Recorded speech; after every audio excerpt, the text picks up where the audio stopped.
दलित विरोधी है कांग्रेस, चिराग पासवान के बयान पर हो गया बवाल। कांग्रेस सरकार ने बाबा साहेब अम्बेडकर का किया था अपमान।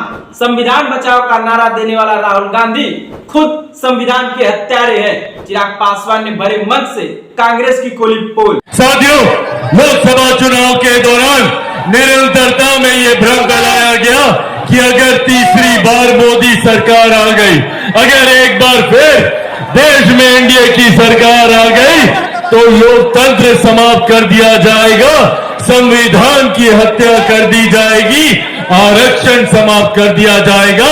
निरंतरता में इस भ्रम को फैलाया जाने का कार्य किया गया।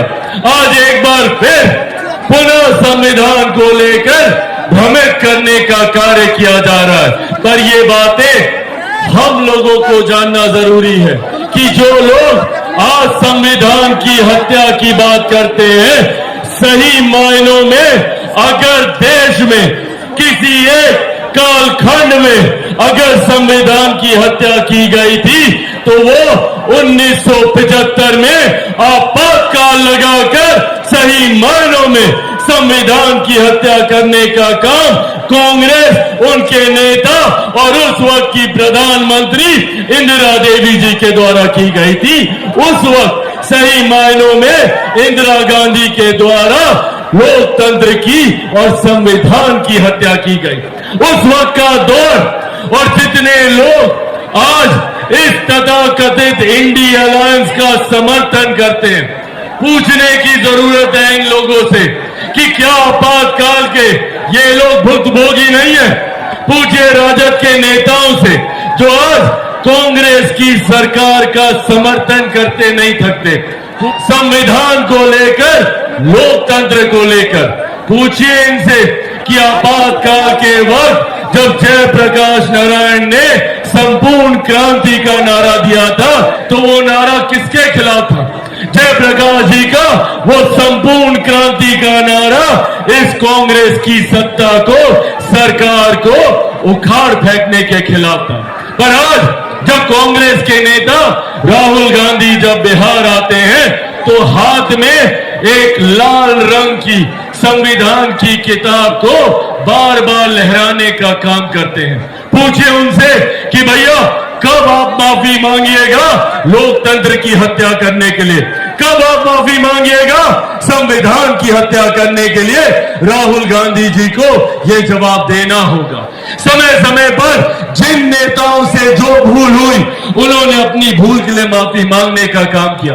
पर आपातकाल के दौरान किस तरीके से नेताओं से लेकर आम जनता तक को प्रताड़ित करने का काम किया, इसके लिए कांग्रेस और कांग्रेस के नेता कब माफी मांगेंगे, ये जवाब आज राहुल गांधी जी को देने की जरूरत है जब वो हाथ में संविधान की किताब लहराने का काम करते हैं। उसी संविधान को पूरी तरीके से बदलने का काम आपातकाल के दौरान किया गया। आज जो लोग कहते हैं कि एनडीए की सरकार संविधान को बदलना चाहती है, उस वक्त संविधान के मूल स्वरूप तक को बदलने का काम अगर किसी ने किया तो वो कांग्रेस की सरकार थी।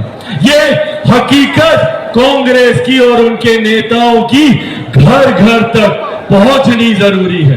याद करें उस आपातकाल का वो दौर, जितने बुजुर्ग यहां पर मौजूद हैं, किस तरीके से युवाओं को, जिसमें अधिकांश अनुसूचित जाति जनजाति से आने वाले युवा थे, गरीब वर्ग से आने वाले युवा थे, पिछड़ा वर्ग से आने वाले युवा थे, अल्पसंख्यक समाज से आने वाले युवा थे, किस तरीके से जबरन उन्हें पकड़कर उनकी नसबंदी कराई जाती थी, किस तरीके से उनके ऊपर अत्याचार किया जाता था। ये था वो आपातकाल का काला दौर जिसकी यातनाएं आज हर उस नेता ने झेली है जो इस विपक्षी गठबंधन का समर्थन करने का काम करता है। ये है सत्ता की लालच, ये है सत्ता का सुख, जिसके लिए ये तमाम नेता अपने सिद्धांतों को भूलकर कांग्रेस का नेतृत्व स्वीकार करने की मंशा रखते हैं ताकि ये अपनी महत्वाकांक्षाओं को पूरा कर सके। और जब बिहार आते हैं तो ये तमाम नेता कांग्रेस के नेताओं का स्वागत करते हैं। बताए तेजस्वी जी कि क्या आप राहुल जी से आपके पिता के साथ हुए अत्याचारों के लिए माफी मांगने को कहेंगे? क्या आप राहुल जी से पूछेंगे कि क्यों इतने लंबे समय तक पिछड़े वर्ग से आने वाले लोगों के साथ अन्याय करने का काम किया? मंडल कमीशन की रिपोर्ट 10 साल तक इंदिरा जी के पास और उसके बाद राजीव गांधी जी के पास ठंडे बस्ते में पड़ी है।